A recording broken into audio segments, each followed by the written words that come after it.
అందరికీ ఒక గొప్ప కళ ఉంటుంది, ఐఏఎస్ అవుదాం, ఐపీఎస్ అవుదాం అని చెప్పి. మన దృష్టిలో ఐఏఎస్ ఐపీఎస్ అవుతే మనకి గొప్ప, ఒక మంచి స్టేటస్. అయితే మంచి ఐఏఎస్ ఆఫీసర్లు దేశానికి కూడా వెన్నెముక, వాళ్ళు కూడా పెద్ద అసెట్. మొన్న పార్లమెంట్లో డిఓపిటి మినిస్టర్ మాట్లాడుతూ భారతదేశంలో ఐఏఎస్ వేకెన్సీస్ చాలా ఉన్నాయని చెప్పారు. క్యాడర్ స్ట్రెంత్లో గవర్నమెంట్ శాంక్షన్ చేసిన స్ట్రెంత్లో దాదాపు 22.45% వేకెన్సీ ఉందని చెప్పారు. అంటే 1515 పోస్టులు. భారతదేశంలో మనం చూస్తే యాజ్ ఆన్ టుడే ఐఏఎస్లు దాదాపు 5231 మంది ఉన్నారు. దానిలో కన్ఫర్డ్ ఐఏఎస్లు 1444 మంది ఉన్నారు. కన్ఫర్డ్ ఐఏఎస్లు అంటే స్టేట్ లెవెల్ నుంచి వాళ్ళు సెంటర్కి ఐఏఎస్ ఇంటర్వ్యూస్కి వెళ్ళి వాళ్ళు కన్ఫర్మెంట్ వచ్చిన వాళ్ళు, అంటే స్టేట్ పబ్లిక్ సర్వీస్ కమిషన్లో జాయిన్ అయ్యి తర్వాత ఐఏఎస్ అయిన వాళ్ళు అనమాట. అయితే రాష్ట్రాల్లో మనం చూసుకుంటే కనుక యూపీలో 104 అంటే 104 ఐఏఎస్ వేకెన్సీస్ ఉన్నాయి. బీహార్లో చూసుకుంటే 94 వేకెన్సీస్ ఉన్నాయి. ఆగ్మట్లో 87 వేకెన్సీస్ ఉన్నాయి. ఇవన్నీ కూడా భవిష్యత్తులో ఫిల్ అయితే కనుక భవిష్యత్తులో రాబోయే నోటిఫికేషన్లో చాలా ఐఏఎస్ పోస్టులు ఎక్కువ ఉంటాయని చూసుకోవచ్చు.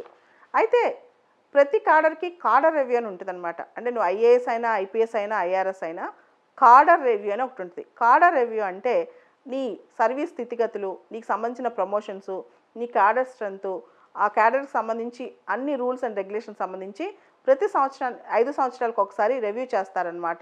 ఈ 5 సంవత్సరాలకు ఒక రివ్యూలో ఐఏఎస్ గురించి చాలా విషయాలు మార్పులు రావాలని కూడా చాలామంది చెప్తూ ఉంటారు. అయితే 2016లో బిఎస్ బస్వాన్ కమిటీ అని చెప్పి ఒక కమిటీ ఐఏఎస్ సంబంధించి కొన్ని రిఫార్మ్స్ చేయమని చెప్పింది. ఈ రిఫార్మ్స్ విషయంలో ఈ కమిటీ కొన్ని వ్యాఖ్యలు చేస్తుందన్నమాట. ఎప్పుడైతే ఏ సంవత్సరమైనా ఐఏఎస్ రిక్రూట్మెంట్ 180కి దాటిందో అప్పుడు క్వాలిటీ ఎఫిషియన్సీ తగ్గుద్దని, లబాస్నా కూడా ఓవర్ బర్డన్ అవుతుంది. మీకు తెలుసు కదా, మనకి ముస్సోరీలో ట్రైనింగ్ ఉంటుంది, Lal Bahadur Shastri academy of national administration అని చెప్పి, దానిలో ఓవర్ బర్డన్ అవుతుంది. దాంతోపాటు వీళ్ళు సీనియర్ ఆఫీసర్స్ అయిన తర్వాత క్యాడర్లో ప్రమోషన్ పిరమిడ్లో కూడా ఇబ్బందులు వస్తాయని చెప్పింది. అంటే ప్రతి ఇయర్ 180 ఐఏఎస్ కన్నా మించొద్దు అని చెప్పి. అయితే మీకు తెలుసు 180లో జనరల్ కేటగిరీలో 50-60కి మించి రెండో, మిగతావన్నీ ఎస్సీ, ఎస్టీ, ఓబీసీ, ఈడబ్ల్యూఎస్ కేటగిరీస్కి వెళ్తూ ఉంటాయి. ఇవన్నీ కూడా తెలుసుకోవాలి మనం. అయితే ఇప్పుడు మాత్రం ప్రస్తుతం బస్వాన్ కమిటీ 180కి మించకూడదండి. కాకపోతే స్టేట్స్ ఏం చేస్తున్నాయి, స్టేట్లో సరిపడని ఐఏఎస్ ఆఫీసర్ లేనప్పుడు, అంతమంది లేనప్పుడు వీళ్ళు వేరే స్టేట్ నుంచి డెప్యుటేషన్ నుంచి వచ్చిన ఐఏఎస్ ఆఫీసర్లకి కీలకమైన పదవులు ఇస్తున్నారు.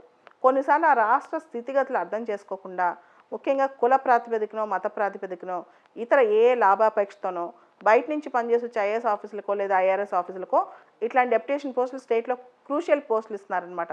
దీనివల్ల కూడా రాష్ట్రాలకు నష్టం కలుగుతుందని అంటున్నారు. దాంతోపాటు ఈ మధ్య కొత్తగా ఒక డిబేట్ వచ్చింది లాస్ట్ మంత్. ఐఏఎస్ రూల్స్లో 1954 ఐఏఎస్ రూల్స్ ఉన్నాయి. దానిలో రూల్ 6 కేంద్రం అమెండ్ చేయాలనుకుంటుంది. అంటే సెంట్రల్ డెప్యుటేషన్ విషయంలో ఫైనల్ సే, ఒక ఐఏఎస్ ఆఫీసర్ సెంట్రల్ డెప్యుటేషన్ కావాలి అడ్మినిస్ట్రేటివ్ రీజన్స్లో అంటే అది స్టేట్ గవర్నమెంట్ పెత్తనం తగ్గించి సెంట్రల్ గవర్నమెంటే ఆ ఆఫీసర్ని సెంట్రల్ తీసుకెళ్ళగలదన్నమాట. సో ఇలాంటివన్నీ ఇప్పుడు మార్పులు వస్తున్నాయి. దాంతోపాటు కొత్త ట్రెండ్ ఏంటంటే ఈ ఐఏఎస్ ఐపీఎస్ ఎగ్జామ్స్ ద్వారా కాకుండా లేటరల్ ఎంట్రీ అనే పద్ధతి కూడా తీసుకొచ్చారు ఈ మధ్య కాలంలో.